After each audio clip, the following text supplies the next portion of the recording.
For the past 47 years, Jerome Taylor has served the city of Charleston in many capacities within the police department, first as a patrolman and now as a deputy chief.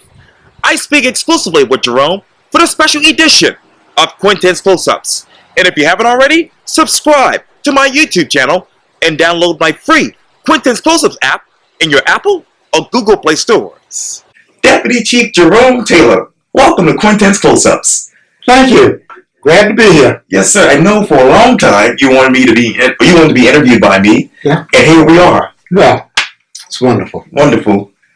And I'm coming to you with some wonderful news because you just handed me this particular letter that you handed to Charleston City Police Chief Lou Reynolds just recently. Yes. And the subject reads, Letter of Retirement. Right. Let me read to you a portion of that particular letter. It reads this. This letter serves as an official notice of my intent to retire from the City of Charleston Police Department effective January 3rd, 2020. Right. Why Jerome Taylor? Why retirement? Why now? Well, I looked at it. I came to this Charleston Police Department in 1972. Started off as a patrolman, working various areas within the police department. Started looking at my own mortality. Loved the job. Can still do the job. Sure. And I just felt as if now is the time for another season in life. Another season in life. Right. How long have you been preparing for this new season of your life? Well, I was looking at the transition for about 10 years. Wow. I try to look at my life itself in 5-year increments. Yes. And I looked at this end date approximately 10 years ago on what I could do within this particular profession, how this profession has affected me, how I have affected the profession. And I just looked at it from this totality on moving on. One thing when it comes to the Charleston Police Department, we do what you call a strategic plan. Sure. And basically the plan is laid out for 5 years, 4 or 5 years. And the idea of it would be our plan that we've got now started 2015, ends 2019. This new strategic plan will come out in 2020 that ends in 2024. There's nowhere in the world that I would be in the police department at the end of that strategic plan. And at the same time, it's like building blocks. Why get involved with a strategic plan in an exception if you're not going to be there when it's finished? So that particular time of looking at the new time for the strategic plan and just a new season in life, I want to do some other things. It was just time to move on at that particular time. At that particular time. Yes. You talk about that strategic plan. What is in that plan that you like right now? Well, the plan itself came with a lot of community involvement. Another thing, grooming secession leadership, one that I think that I've been very, very instrumental in preparing other individuals within this particular police department to take my particular position the same way that people that came before me prepared me for this particular assignment. So it's just time to look at it from another point of view. I look at it with different focus. Plan to stay engaged within the community because I've always felt as if that being a police officer was part of the community is part of the police department. And I know obviously part of your job is community outreach. Right. What is it like to be Jerome Taylor with community outreach with the Charleston Police Department? What have you learned from the community? Well, I learned a lot of things when it comes to the community. I'm part of the community. I feel as if that I'm a fiber of the community. Charleston Police Department, I spend 8 hours within the Charleston Police Department. And once I leave the Charleston Police Department in the daytime, I go right back in the community from which I came. Most of my time within the community, I shop in the stores with the community. I go to church with the people in the community. We eat in the same restaurants in the community. We go to the barbershop in the community. So I'm a fiber of the community. Fiber of the community. What is the biggest difference between the community you know now versus when you started in 1972? I think that the community now is basically the same. The community wants a safe environment. The issue that has occurred, I think, with a lot of things that has gone on throughout the country, and just to change the country, a lot of things have, not saying that it occurred in Charleston, South Carolina, but we live in a global economy, and we see a lot of things that's going on globally and worldwide has affected the relationship with the community and law enforcement, especially in the minority community. There has been a serious disconnect as a result of things that have occurred, throughout this particular country. If you start thinking back, you think about the Rodney King days that caused some issues with the community. You look at the Eric Gardner, caused some issues within the community, and most of all, just individuals being treated with dignity. And that has caused a drawback, has caused some issues with the community, and has caused some relationships with the community and law enforcement. Law enforcement requires the community, and the community requires law enforcement. There are a total of 458 officers within this Charleston Police Department. There's a population of 134,000 individuals. Right. So the issue would be that it takes to protect the city and do everything that occurs from road races to just making people safe, and everything that is done. It has to be added value through technology and cooperation in the community. Technology. How have you been able to adapt the technology from 1972 to right now? Well, technology, I like technology. Technology is one of the things that you do is data driven. And one thing, when you do something, you got to have a reason for why you're doing it. And it requires, I wouldn't say smart, intelligent policing, but it's data driven. I can basically tell you by looking over crime over a period of time where we're going to have crime. Basically, I could tell you from year to year in reference to how many robberies we will have, and just things that can be done to do crime prevention and getting the community involved. But community engagement is the key. Community engagement is the key for law enforcement. Community engagement is the key for having a safe community. Where is the disconnect with this Charleston Police Department? I don't think it's an overall disconnect within the Charleston Police Department and the community. I think the community is very satisfied with the Charleston Police Department, but at the same time, there's always room to improve relationship. And it seems to be at some time when it comes to the community itself, the community tends to be standoffish. Police officers tend to be standoffish, and it's a degree of mistrust. And we use this word a lot, transparency. It's got to be transparent on what you do. I have to get you to believe that I'm within the particular community and this particular position that I'm in, that I want the same thing that you want. That the only thing that, this is just a garment of the law enforcement officer, but at the same time you have to look at from the integrity of the individual, that your integrity and my integrity is the same. We want the same thing. How transparent has this police department been? I think that the police department is transparent, But it's a lot of time that with a lot of the social media and getting out information, because individuals now, they want information and they want it like yesterday. Say, for example, crime occurred today. They want somebody arrested this afternoon.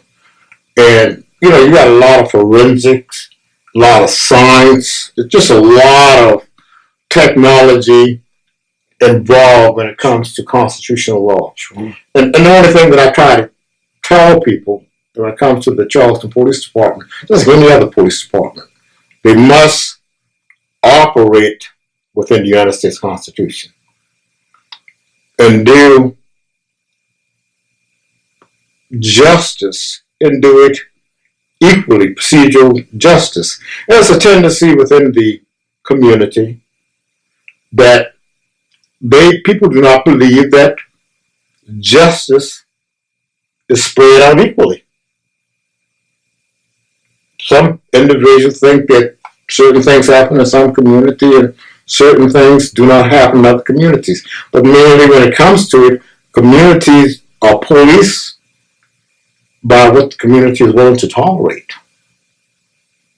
And that's the issue itself. I think when it comes to the police department, I know for a fact, we want all communities to be safe. We want everybody to be able to come out of their residence, go to the store, and do whatever they want to do without any fear of crime or fear of criminal victimization. And I know we talked off camera about, obviously, your mentor here, Reuben Greenberg, who passed away many, many years ago. Yeah.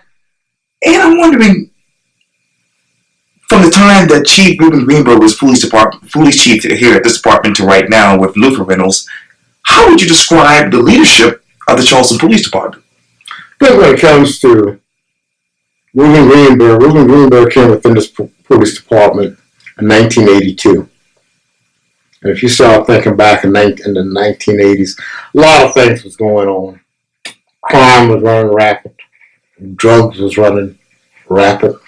And one of the things that, to understand Reuben Greenberg, he wrote a book, Take Back the Streets. Right. And he was a sociologist, pretty smart guy. He looked at things that criminal itself was ensuring that you arrest the right people. Mm. You know, he said it over and over and showed that maybe out of the 100 individuals out there, 15% of the population was causing a lot of the issues itself. And so the idea of it when it came to Reuben Greenberg, not only in the mindset of arresting the right people, he was in the mindset of just changing behavior. He was a sociologist. Right. The idea that even with people that you incarcerate, that these people going to return back to society.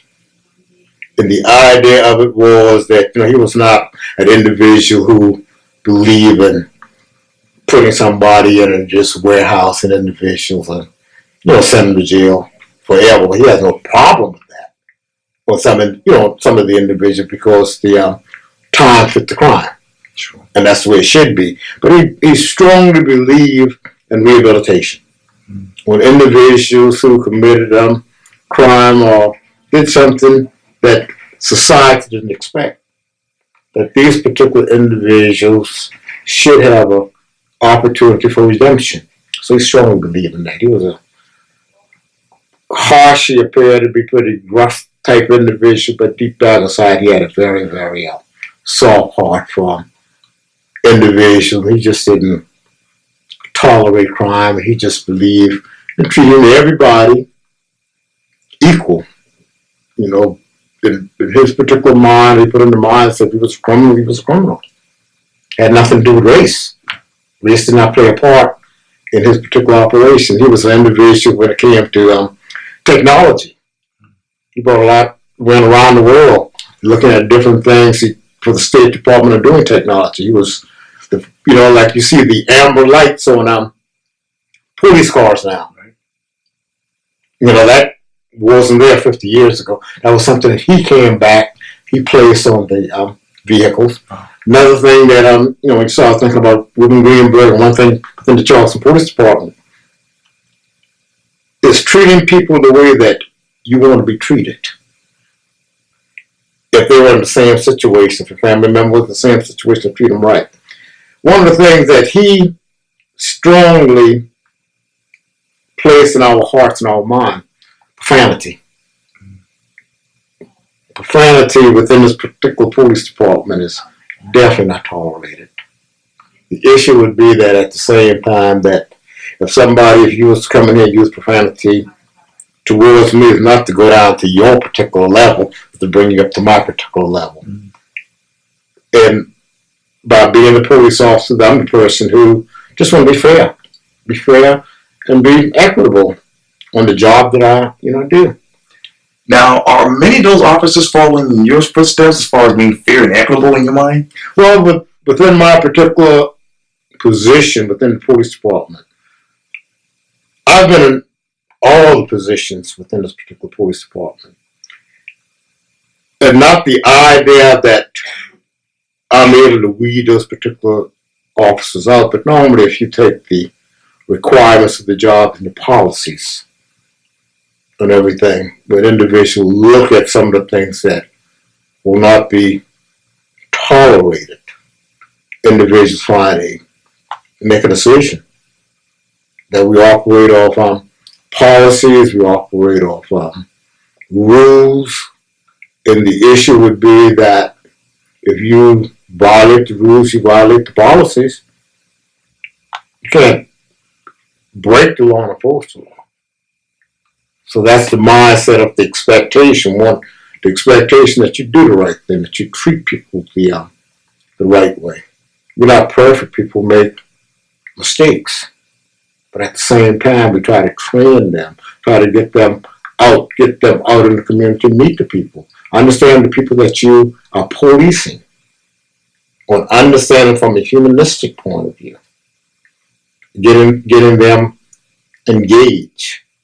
And actually being mentors to them.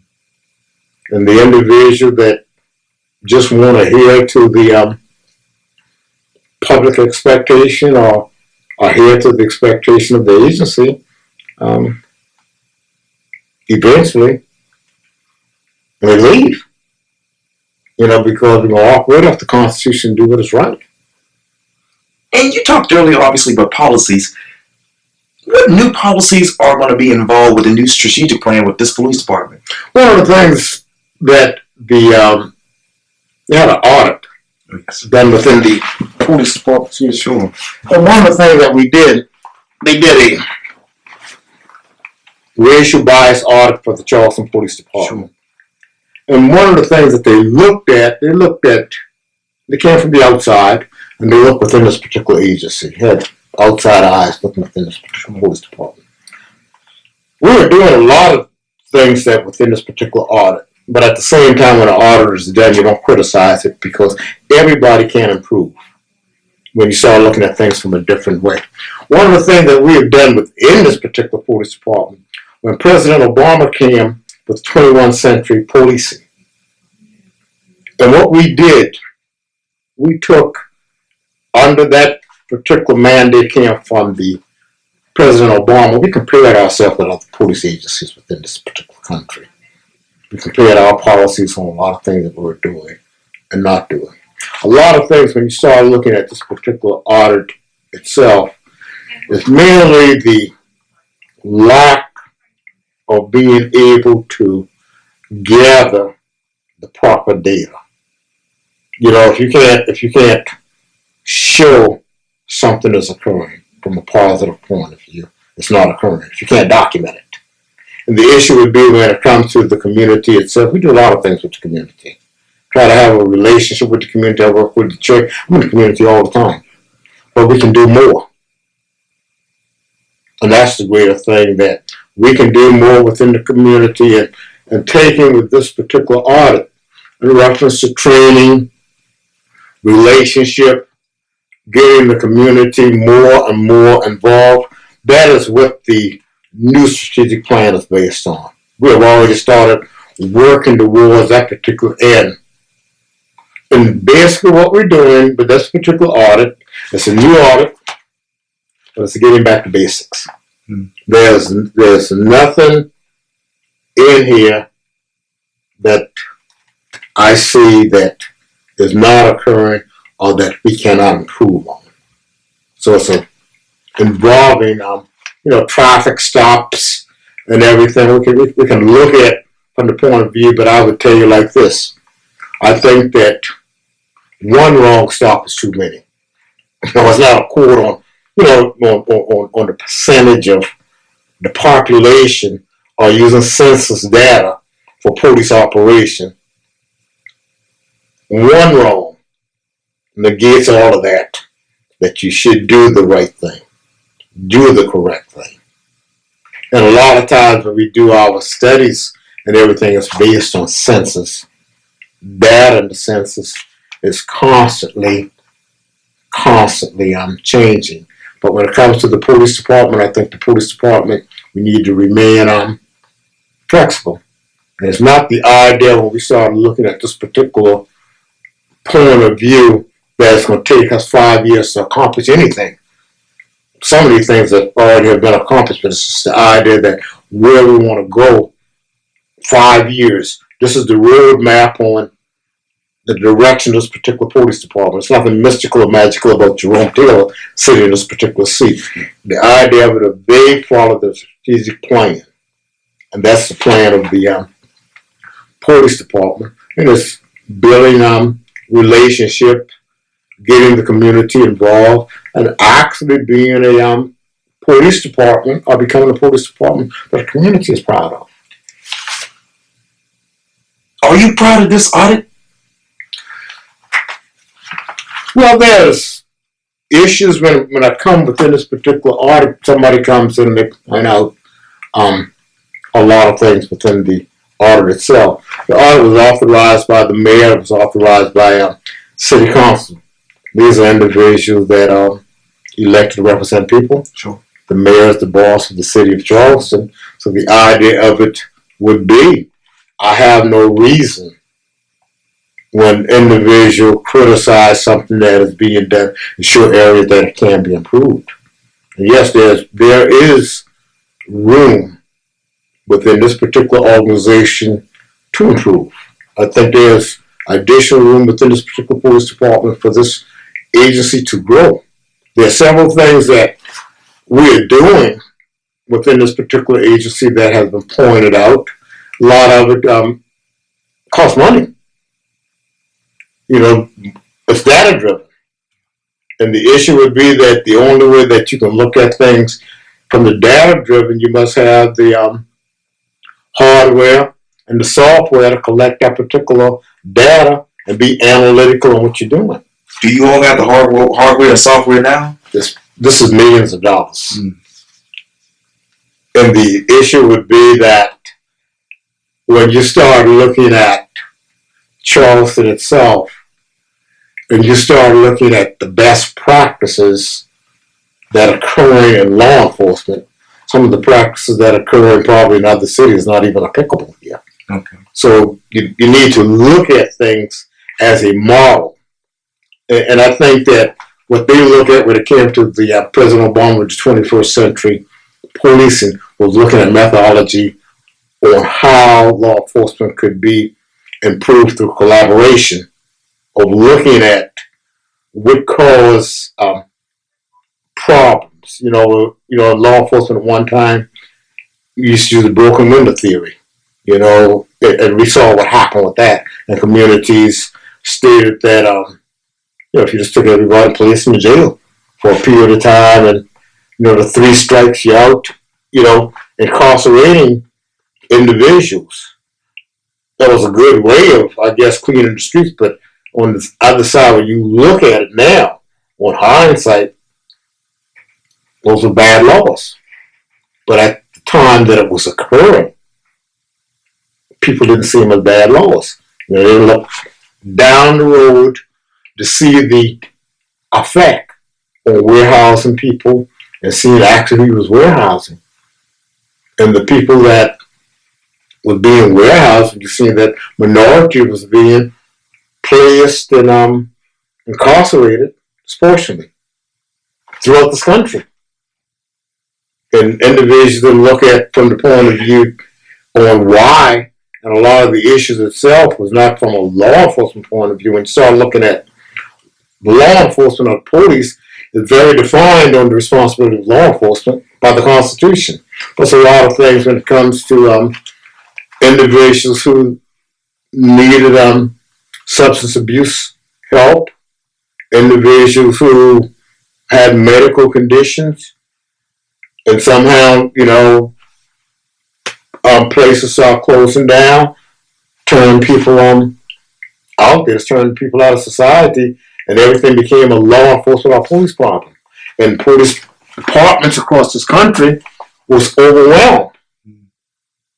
The only thing that we did, we had a lot of problems that came about within this particular country, and a lot of things that was done, they didn't look at the outcome.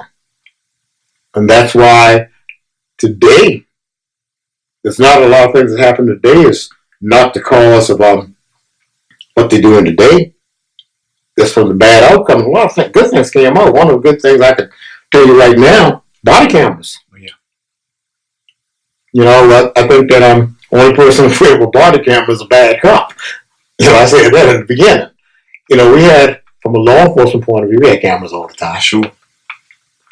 So going to a grocery store, there's cameras. Right. So the idea of it would be that when it comes with the cameras itself, it was a good tool. Just the idea that at the same time, understanding the constitutionality of it on what you can do with the particular information, the storage of privacies and everything. Sure. But as far as having that, I think it's a good tool, and it's just bad across this particular country. Why it was necessary. Why it was necessary is very, very factual. People across the country just lost trust in law enforcement. How have you guys been able to gain your trust with the community? Well, I think that one of the things, getting out there, dealing with the community. When you start looking at the Charleston Police Department, we were the first agency in the state, body cameras. Right. We looked at body cameras years ago, and we looked at it from the point of view of several things. It's another tool that we could actually improve on what we were doing. And at the same time, we look at more a training aid for improvement and documentation and everything. We didn't look at it at that particular time as a defensive tool. We looked at it as a training tool at that particular time when it came to body cameras. And a lot of times when it came to complaints or something happened, you can explain it to the citizens on why officer so-and-so did this or why officer so-and-so didn't do this. Or I can look at it on something that occurred, tell the officer, hey, you need to do this or you need to do that. So it was a very, very positive thing. But some of the things that I see that's occurring and have occurred in this particular country as a result of body cameras is mind-boggling. And a lot of things that I've seen in this country bad doesn't represent the profession, doesn't represent the profession that I represent. You talked earlier about hindsight. I got to talk to you about the Denzel Cornell case. Sure. When you look back to 2014 to right now, what is the biggest difference in your mind?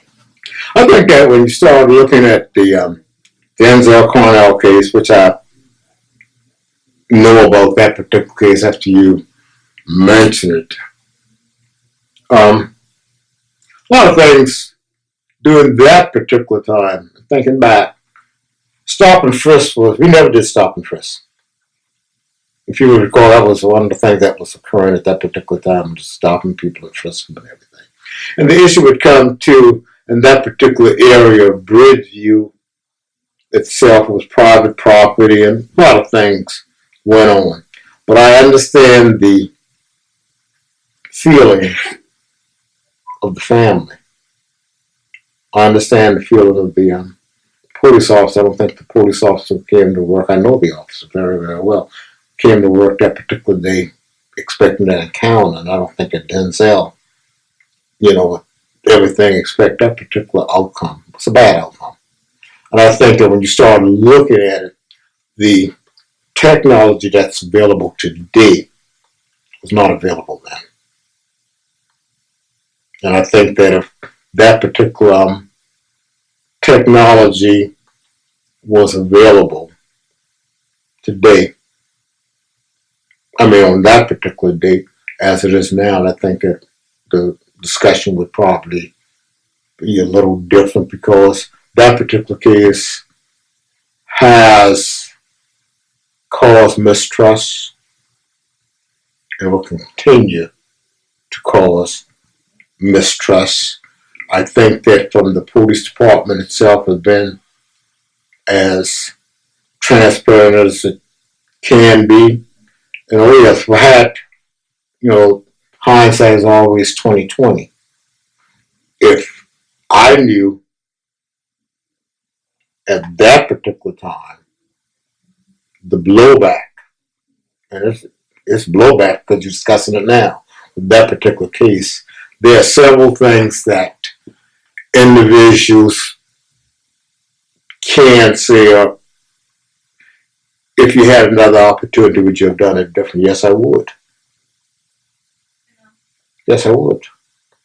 But when I look at what occurred at that particular case, now I can never say that he committed suicide. I know that as a result of the death itself, it was just unfortunate. I just can't say that he committed suicide. I didn't witness it. It wasn't there. It's just unfortunate in reference to his death itself on the series of things, and from everything that I know about that particular case, talked to numerous individuals about that particular case from the law enforcement point of view, community point of view. I know the family members very, very well. It's an unfortunate event, and it's something I would always remember throughout my career, my life. If you were a patrolman back on Bayside, what would you have done differently? I saw nothing that the officer did wrong. And it is very dangerous, and I'm sitting here discussing of memory. You had different people during that particular time, and everybody saw something totally, totally different. And the individual went by what they saw and what they interpret. But from the facts that was presented there, I think the case was handled for the officer himself. I really don't think, from a law enforcement point of view, that it was several weapons involved with this particular case. I don't want to get too much into particular, but I think that if the officer knew at that particular time that, like I said, I don't know the exact sequel of events. I can go by what people says and just word against word. But it was another weapon involved, and I don't think that the officer would have a different outcome. I think if he knew that there was another weapon involved. Mother Emanuel, when you look back to 2015 to right now, how did you react emotionally as a father, as a community member, as a law enforcement official?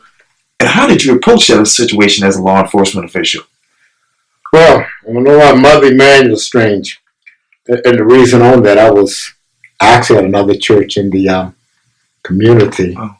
when that particular event occurred.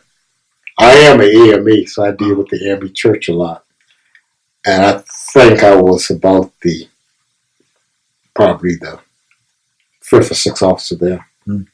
And on that particular night, I looked at that particular scene in the basement for about 4 or 5 hours. And those particular individuals in there, I knew a lot of those individuals personally. So that particular issue itself, from looking at that particular event, with me and another officer was in there, I think we had a bomb threat or something that particular night. Oh, yeah. We looked at that particular scene for about 4 hours. Just me and him in that particular basement of that particular church. From the mindset of what possibly could have occurred. In that particular scene, as part of, career, that is etched in the mind. You look at individuals who apparently was not apparently was a worship service. And you look and see Bibles open. In the church, I'm very familiar with a Bible study. I'm very familiar with what occurs in the AME church. And from looking at that particular scene of what occurred, that particular issue at that time, we were blessed in that particular deal because for several things. By looking at things and being very, very analytical, we had a fair idea of what had happened. Didn't know exactly how it happened and who had done it. Several things at that particular time. And one of the things that we looked at that time through discussion, we realized that was a hate crime. And not as per se a racial hate, because there didn't know anything racial at that particular time. But it was as a result of saying, I'm looking at Bill Reuben Greenberg. Under the federal law, any desecration of cemeteries, churches, or anything is considered a hate crime. Okay. So at that particular time, when we looked at it, we knew it was hate. Didn't know whether it was racial hate or religious, but it was hate. And the biggest thing was at that time of getting in there, this case of being worked and everything, was getting out in the community. And, we marshaled everybody. We had a plan and everything, getting help and, the feds and everything. But one of the things that I did, not only me, I got myself and I think it was Captain Dale Middleton and other individuals. And we went to different locations, the barbershops in the community, Sure. and explained to the individuals, just ask them, what do they think happened? So at that particular time, we talked to individuals. That particular night, I told you, like I said, I'm a part of the AME. I was able to really call some key members within the community. Sure.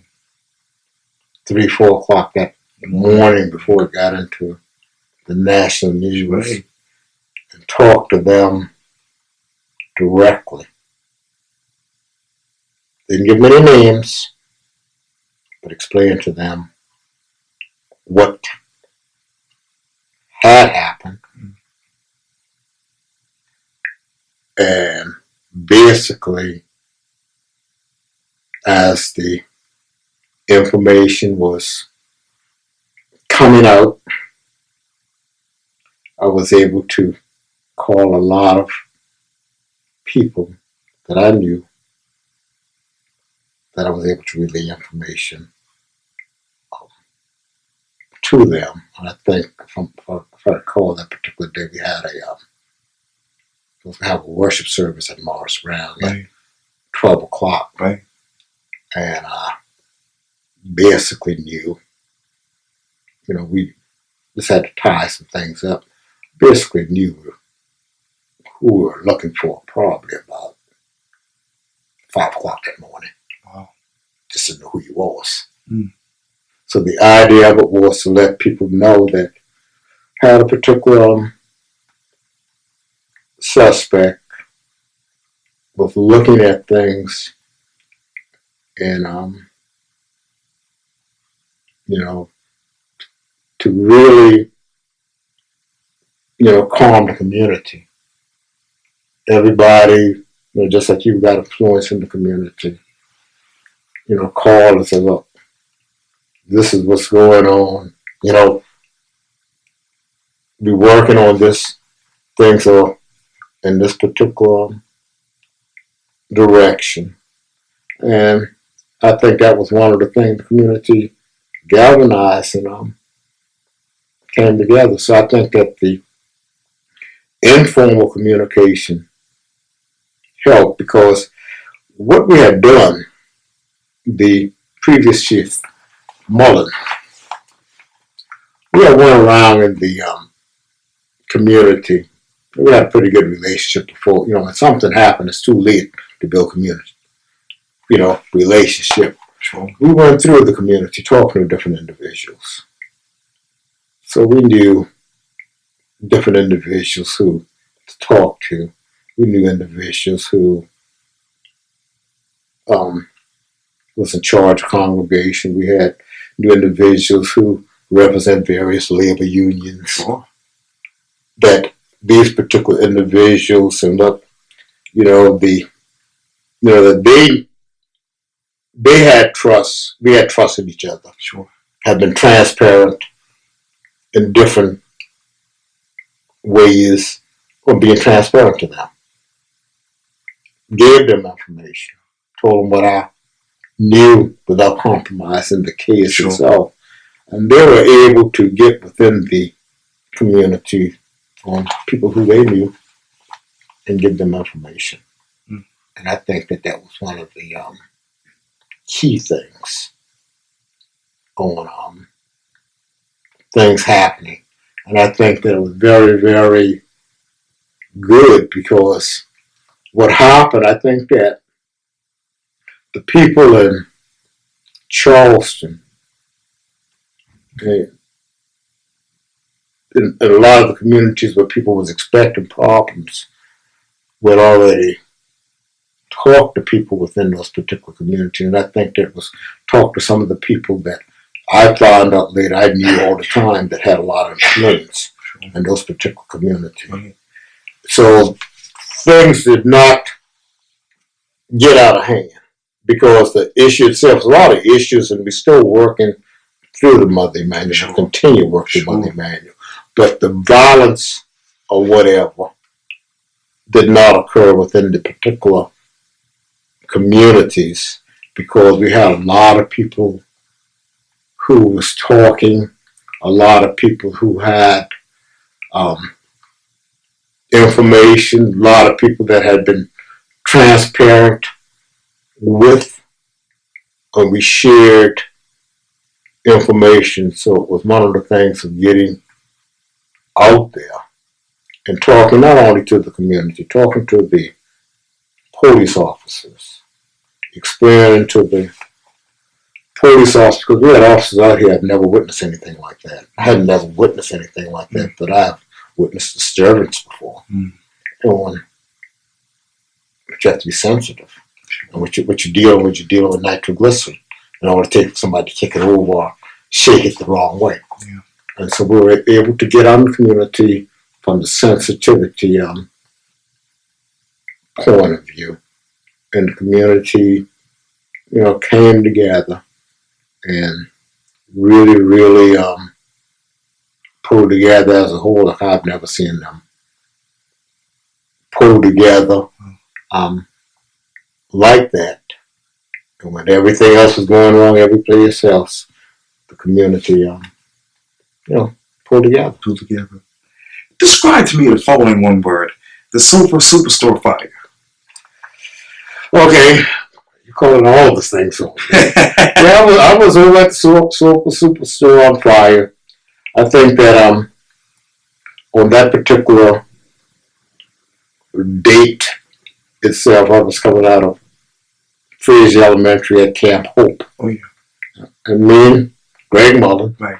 went over at that particular location. I was the incident commander on that particular Okay. superstore. And that was just a tragedy, all over. All over. Yeah. Heidi Todd.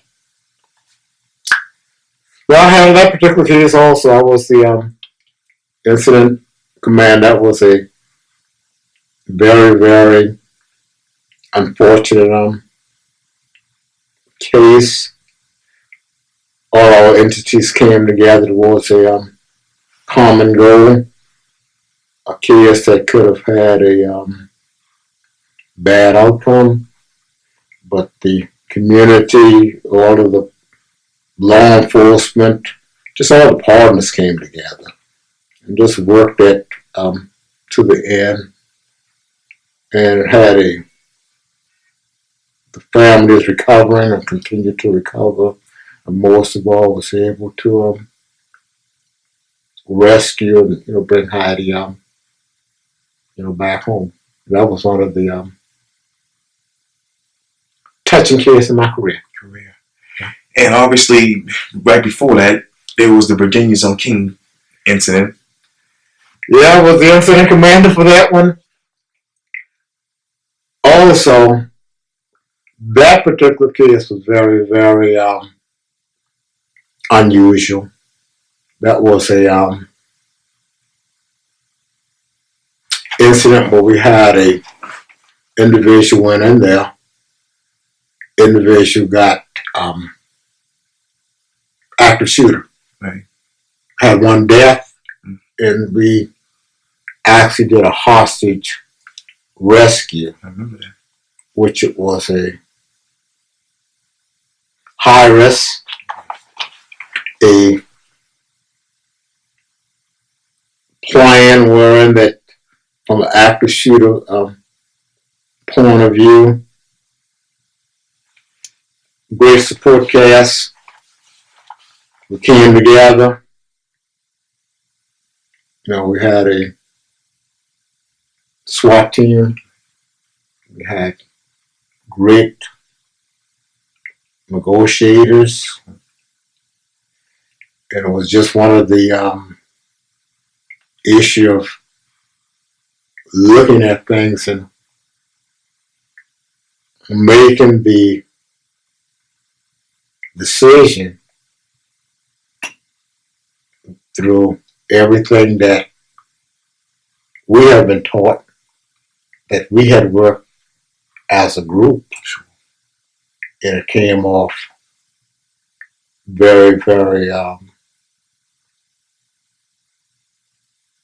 overall successfully. Most of all, it was unfortunate that the young man got shot, but at the same time, it was gratifying that was able to rescue an individual who was being held against their will. That's right.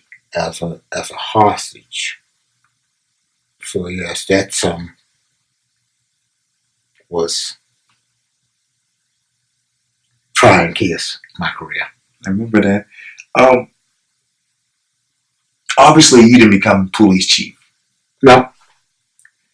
Was that ever a dream? Well, when I first came into law enforcement, I never saw South Carolina. I never saw a black police chief in South Carolina, maybe a smaller cities until Reuben Greenberg came here. So the issue itself was that you can only prepare yourself for a position. And the final decision on naming a police chief, you can only put your qualifications up on whether you can do the job or cannot do the job. And the final decision was not left up to me, and I wasn't chosen. But it was not a letdown by no strength of imagination. What was it in your mind? Well, there were several things. There was an opportunity that came about when the former chief left. There was an opportunity, and I was placed in the interim position, and through the company itself that did the recruiting across the country, I was selected. I was a member of this particular organization, and I was selected by them to compete for the particular job. Yeah. But it was not really itself a letdown. You can only have one police chief, and the idea of it when it comes to the police department itself is just working in the profession itself, and I didn't lose a wink of sleep. The recruiting, when you look back at that to right now, what do you still look at? What do I Still look at when you talk about recruiting for a new police chief? What do you still look at? Well, when you start looking for if you can recruit for a police chief, individual that can take and solidify the community, a part that could come within the particular community. And most of all, when you start looking at police chiefs, we all are educated the same. We go to the same national schools. We probably got the same friends, and from a knowledge base, the same thing. So you look mainly how an individual would fit within a particular community or carry out the particular mission, itself. And it's not the idea when it comes to the police chief. Police chief got to be a particular individual to surround himself with good individuals. Succession planning and understand the community, itself. Did you present a succession plan to the recruiting people when you were up for police chief? Oh yeah. As far as when it comes to the interview within the police chief job itself, it wasn't the idea that looking in the future on what I would do, what I had done. I had worked within this particular agency from 1972, was involved with every major event in this particular agency, either leading it or having a oversight responsibility on it. So there was nothing that I hadn't seen in 72 up to 2019. And, well, 2018, 2018, from 1972 to 2018, had bumps in the road, like anybody that bumps in the road, but I was never put in a particular situation that I'm flabbergasted or back up against the walls or anything. I think that I'm pretty analytical. I think that I understand community. I think I've got a pretty good handle on law enforcement. I've got the expectation of law enforcement itself.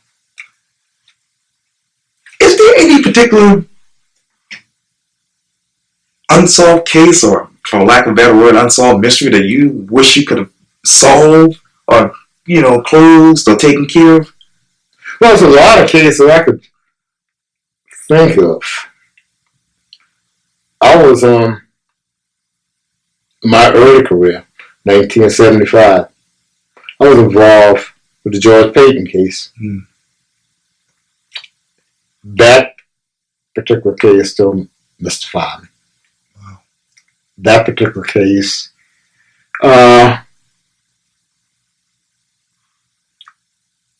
tourists who got shot on Chalmers Street. I was the commander of Central Investigation during that time. That particular case, you don't have didn't have the modern technology that we have now. Right. That particular case is one, and just like anything else in Korea, I had some cases those homicide cases, I had some cases that are still open, that we're still working on. At the same time, I've had some cases with a lot of gratification at the same time. I can think of a case, the John Audubon prints were stolen in Charleston from a library society, local library society. And those particular prints are priceless. And I, as a detective, led an investigation to recover those particular Audubon prints. And I think, from the burglary aspect of this, probably the most gratifying burglary case I ever worked. But overall, when I look through the career itself, it's always in the mindset of cases that remain open is technology, and we've got a cold case detective now, Mike Gordon, who continue to work these cases today. Any unsolved cases on the east side that they're still working on right now?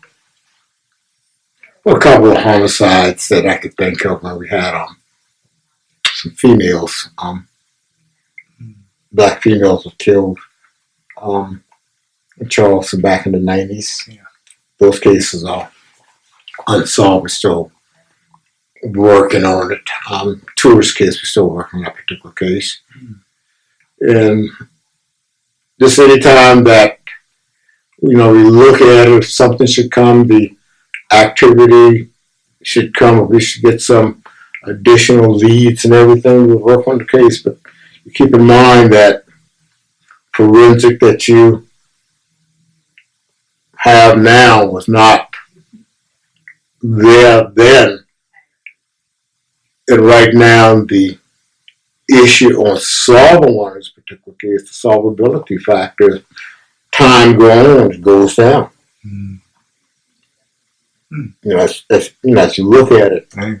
But I would always say when it comes to a particular case itself, there's no case that is unsolved. Don't have a solvability factor. Somebody may solve the case 100 years from now. You never know. You just have to keep chipping away at the particular case. But I would say during my particular career, I gave it all. Gave it all. How do you want your legacy to be described as here at the Charleston Police Department? Well, it came from the community, part of the community, returned back to the community, and do the same things that I was doing before. It's just the eye there that I won't be a paid law enforcement officer by the city of Charleston Police Department. But at the same time, I want the same thing the community want. I want a safe community. You talked about obviously not being employed as a law enforcement official here in Charleston. Would you, at some point, return to law enforcement in some other bigger role? I'm still on the job, and I would never close the door. I would never close the door. It's just a moving from one season to another season. I've been in law enforcement my entire life, and that's in my DNA. So I would never close the door on any opportunity. Any opportunities. And I gotta ask before I let you go before today. When you talked obviously about Chief Mellon during his time here as Charleston's police chief, top cop. Why do you think, as far as officers, there was a high turnover in your mind? During what period? Chief Mellon's time. Well, I don't know. When you start looking at any era of police chiefs, the turnover within our agency would have to be very, very analytical and try to find out the exact reason why you have turnover within the agency. Right now, we've got about 50 openings in the Charleston Police Department. It's not the idea that we're not doing aggressive recruiting. We are. A lot of people just don't want to become police officers. For this particular department or in generality? Just generality is the issue would be that police officers, it's a lot required when it comes to this particular agency. This particular agency, very, very highly technical. A lot of training. The expectation in this particular agency is extremely, extremely high. Is diversity high within the police department? Well, diversity, I think that when you look at there's room for the improvement of diversity. Definitely. Not only within this particular police department, I think if you look at law enforcement as a whole. Sure. If you look in our particular agency, I don't have the statistical data among, but I would say that when you start looking at black males, in the police department, black females and other ethnic groups, it's underrepresented. That leads me to my next question. How has the Charleston City Police Department been able to adjust to gentrification in the city? Well, it's very, very hard. If you start looking at the city itself, when I came within the Charleston Police Department, I think the city was probably 70% minority, 30% Caucasian and other ethnicity. It has changed, and I think when you start looking at the city itself, the population has shifted, but the idea that you put within the law enforcement officers' mind, gentrification and individuals should have nothing to do with performing the job. It's integrity, it's the idea of it is that you should be, are you tasked with treating people equal? And go for it. That's one of the things when I would address the issue when it comes to gentrification. And one of the things that we try to put within the community itself, that each community, every place you go, there's different traditions, and you have to understand your environment and surrounding. And a lot of individuals come from places that they probably do not run into mixed communities. And you get individuals who have to learn the community itself. So that's why we try to do that in training, try to bring people from within the community in our training academy and talk to individuals about the various training and tradition, community tradition, religious condition is ever going. And we try to get the citizens, we got to come within the agency to understand law enforcement. So it's something that will continue to grow. And I think that through social media, and, there's always room to continue to improve. And the mindset of it would be, it's not us against them. And Chief, when it comes to oneness, I know you talked about the community being obviously one. What do you hope the police department do as far as oneness in your mind? I think the police department just come together, look at the community as being that they're part of the community is part of them, and just think on one accord. People in the community want things to be safe, want people in the community to understand police officers, want them to understand each other. And most of all, be transparent. And the only way that you're going to get the oneness, you got to be transparent, and you have to take and somehow get rid of that shield of mistrust. We have to trust each other. Have to be open on things that occur within the particular community. Have to be open. When the police department does something wrong, they got to say they did something wrong.